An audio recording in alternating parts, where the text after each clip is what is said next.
بسم اللہ الرحمن الرحیم۔ السلام علیکم۔ آج ہم معروف روحانی اسکالر خواجہ شمس الدین عظیمی صاحب کی کتاب ذات کا عرفان کے پارٹ نمبر 17 صفحہ نمبر 151 سے ریکارڈنگ کا آغاز کر رہے ہیں۔ مراقبہ کی تعریف۔ سوال: مراقبہ کیا ہے؟ اس کا کرنا کیوں ضروری ہے اور اس کے کرنے سے انسان میں کیا تبدیلیاں رونما ہوتی ہیں؟ نیز مراقبہ میں واردات و کیفیات کا نزول کس طرح ہوتا ہے؟ جواب: مراقبہ ایک ایسی حالت کا نام ہے جس میں انسانی شعور آہستہ آہستہ لاشعوری واردات و کیفیات سے مغلوب ہو جاتا ہے اور لاشعور روح کا شعور متحرک ہو جاتا ہے۔ مختلف سلسلوں میں مختلف مشقوں کے ذریعہ اس حالت کو بیدار کیا جاتا ہے۔ مقصد سب سلسلوں کا ایک ہی ہے، وہ یہ کہ ارادہ کے ساتھ نیت بھی کام کرے، اس لیے کہ بغیر نیت کے ارادہ میں حرکت پیدا نہیں ہوتی۔ مراقبہ ایک ایسی کیفیت ہے جس میں زمان و مکان کی حد بندیاں نہیں ہیں۔ زمان و مکان کی حد بندیاں انسانی ارادے اور نیت میں خلل پیدا کرتی ہیں۔ اب دیکھنا یہ ہے کہ ہماری زندگی میں حد بندیاں کن حالات میں زیادہ اور شدید ہوتی ہیں اور وہ کون سی صورت ہے جس میں ہم ان حد بندیوں سے آزاد ہوتے ہیں۔ انسانی زندگی دو حصوں پر منقسم ہے، ایک حصہ بیداری ہے اور دوسرا حصہ خواب۔ بیداری میں انسان زمان و مکان کا پابند ہے، لیکن خواب میں انسان ان سے آزاد ہو جاتا ہے۔ بالفاظ دیگر، جاگتے انسان کی نسبت سوتے انسان میں صلاحیتیں زیادہ بیدار ہوتی ہیں۔ مراقبہ کے ذریعے خواب میں زمان و مکان سے آزاد کام کرنے والی صلاحیتیں بیداری میں منتقل ہو جاتی ہیں۔ سب سے پہلے مراقبہ میں اس بات کی کوشش کی جاتی ہے کہ انسان کے اوپر بیدار رہنے کی حالت میں ایسی کیفیت طاری ہو جائے جو خواب سے قریب ترین ہے۔ اس کا طریقہ یہ اختیار کیا گیا کہ انسان اپنی نیت اور ارادے سے بیداری میں اپنے اوپر خواب کی زندگی طاری کر لے۔ مثلاً یہ کہ اندھیرا ہو، آنکھیں بند ہوں، جسم ڈھیلا ہو، شعور بیداری کی جکڑ بندیوں سے آزاد ہو اور لاشعوری کیفیات کو قبول کرتا ہو۔ ذہن کسی ایک نقطہ پر مرکوز کر لیا جائے جو بظاہر سامنے نہیں ہے۔ یہ مشق آہستہ آہستہ انسان کو اس مقام پر لے آتی ہے جہاں وہ خواب کی واردات کو بیداری کے حواس میں محسوس کرتا ہے، اور اس کا آخری درجہ یہ ہوتا ہے کہ لاشعوری تحریکات کو انسان اس طرح قبول کرنے لگتا ہے جس طرح وہ شعور کی تحریکات کو قبول کرتا ہے۔ اس ضمن میں یہ بتانا ضروری ہے کہ انسان کے اندر دو دماغ کام کرتے ہیں۔ ایک دماغ وہ ہے جو آدم کے اندر اسفل سافلین میں پھینکے جانے سے پہلے کام کرتا تھا، اور دوسرا دماغ وہ ہے جو اسفل میں بنا اور اسفل میں کام کرتا ہے۔ لیکن وہ دماغ جو جنت میں کام کرتا تھا وہ ختم نہیں ہوا۔ ہوتا یہ ہے کہ اسفل کا دماغ غالب رہتا ہے اور جنت کا دماغ مغلوب، لیکن اس کی حرکات و سکنات ہر لمحہ اور ہر آن برقرار رہتی ہیں، اور یہ حرکات و سکنات خواب میں سفر کرتی رہتی ہیں۔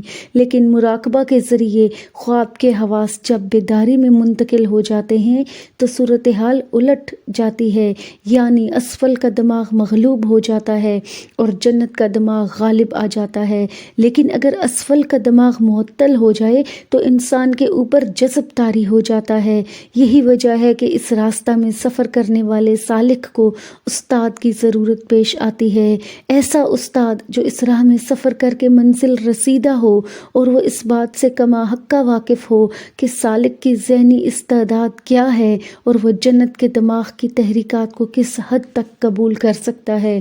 اسی مناسبت سے وہ استاد ایسے اسباق تجویز کرتا ہے جو سالک کی ذہنی استعداد کے مطابق ہوں اور اس کی سکت کو بتدریج بڑھاتے رہیں۔ تصوف کی زبان میں اس استاد کا نام شیخ ہے۔ مراقبہ کا سب سے آسان طریقہ تصور شیخ ہے۔ آنکھیں بند کر کے ذہن کی تمام صلاحیتوں کو اس بات میں استعمال کیا جائے کہ شیخ ہمارے سامنے ہیں۔ اس سے پہلا فائدہ یہ ہوتا ہے کہ مرید چونکہ شیخ سے واقف ہے اور اس کے ذہن میں شیخ کی شکل و صورت اور سیرت کا ایک عکس بھی موجود ہے، اس لیے تصور کرنے میں آسانی ہوتی ہے۔ جب ہم تصور شیخ کرتے ہیں تو خیالات کے ذریعے شیخ کی پاکیزگی ہمارے ذہن میں منتقل ہوتی ہے اور رفتہ رفتہ اس پاکیزگی کا اتنا غلبہ ہو جاتا ہے کہ تاریکی اور کثافت چھٹ جاتی ہے۔ جب تک دماغ کی سطح پر تاریکی اور کثافت باقی رہے گی کوئی سالک روحانی سفر میں قدم نہیں بڑھا سکتا۔ مراقبہ کی تعریف ہو چکی، اب دیکھیں کہ مراقبہ میں واردات و کیفیات کا نزول کس طرح ہوتا ہے۔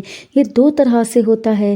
پہلی صورت یہ ہے کہ آدمی آنکھیں بند کیے بیٹھا ہے، اس کے اوپر آدھی نیند طاری ہو گئی جس کو ہم نیم غنودگی کہہ سکتے ہیں، اور اس حالت میں وہ غیب کی بہت سی چیزوں کا مشاہدہ کرتا ہے۔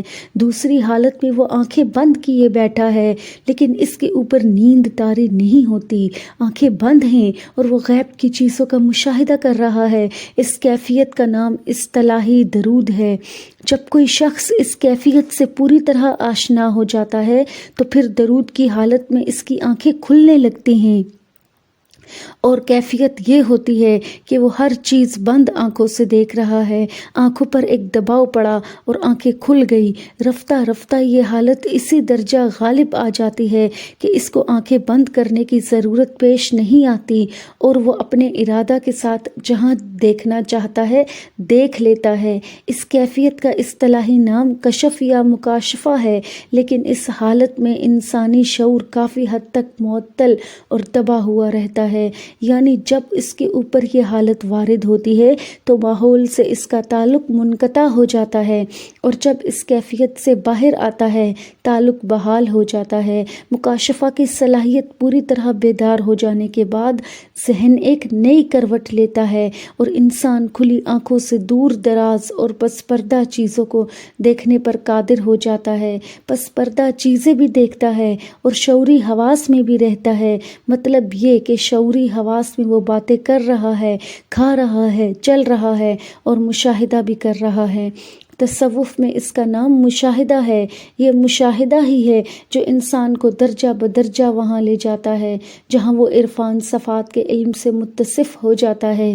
مشاہدہ میں اس بات کی مشق ہو جاتی ہے کہ انسان لاشعوری واردات و کیفیات میں جو دیکھتا ہے، شعور اس کو نہ صرف محسوس کرتا ہے بلکہ اس کو ایک حقیقت جان کر اہمیت بھی دیتا ہے۔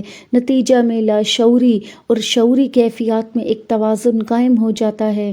جب یہ کیفیت قائم ہو جاتی ہے تو کوئی سالک غیب اور ظاہر میں بیک وقت دیکھتا ہے، محسوس کرتا ہے اور عمل کرتا ہے۔ وہ اللہ تعالیٰ کی صفات کا مشاہدہ بھی کرتا ہے اور دنیاوی کاموں میں بھی مصروف رہتا ہے۔ فرشتوں سے ہم کلام بھی ہوتا ہے اور اپنے دوستوں سے محو گفتگو بھی رہتا ہے۔ یعنی اس کے اوپر ایک ایسی حالت وارد ہو جاتی ہے جس کو ہم لاشعوری اور شعوری کیفیات کا ایک جگہ جمع ہونا اور بیک وقت عمل کرنا کہہ سکتے ہیں۔ وہ خود کو زمین پر بھی موجود دیکھتا ہے اور آسمانوں کی سیر میں بھی مصروف پاتا ہے۔ آئیے دعا کریں کہ اللہ تعالیٰ اپنے کرم اور اپنے محبوب صلی اللہ علیہ وآلہ وسلم کے صدقے میں ہمیں توفیق عطا فرمائیں کہ ہم اس کے محبوب صلی اللہ علیہ وآلہ وسلم کے نقش قدم پر چل کر اپنا عرفان حاصل کریں، اور من اور عرف نفسا فقط عرف ربہ، یعنی جس نے خود کو پہچان لیا بے شک اس نے اپنے رب کو پہچان لیا، کی وعید کے مطابق خود کو پہچانیں اور ذات باری تعالیٰ کا عرفان حاصل کریں۔ آمین یا رب العالمین۔ شک کیا ہے؟ سوال، شک کیا ہے؟ اسے سالک کے لیے زہر کیوں کہا گیا ہے؟ جواب، ہماری پوری زندگی خیال کے گرد گھومتی ہے۔ کائنات اور ہمارے درمیان جو مخفی رشتہ ہے وہ بھی خیال پر قائم ہے۔ روحانیت میں خیال اس اطلاع کا نام ہے جو ہر آن ہر لمحہ ہمیں زندگی سے قریب کرتی ہے۔ پیدائش سے بڑھاپے تک زندگی کے سارے اعمال محض اطلاع کے دوش پر رواں دواں ہیں۔ کبھی ہمیں اطلاع ملتی ہے کہ ہم ایک بچہ ہیں، پھر ہمیں یہ اطلاع ملتی ہے کہ یہ دور جوانی کا ہے، اور پھر یہی اطلاع بڑھاپے کا روپ دھار لیتی ہے۔ ضرورت اس امر کی ہے کہ زندگی کو لمحہ بلمحہ فیڈ کرنے والی اطلاع یعنی خیالات کے اندر شکست و ریخت کو کم سے کم کیا جائے۔ یہ جان لینا بھی ضروری ہے کہ قوت ارادی کی کمزوری کی سب سے بڑی وجہ دماغ میں شک کی موجودگی ہے۔ آدمی زندگی کے تمام مراحل وقت کے چھوٹے چھوٹے ٹکڑوں میں طے کرتا ہے، یعنی ایک سیکنڈ کے دوسرا سیکنڈ، ایک منٹ کے بعد دوسرا منٹ وغیرہ۔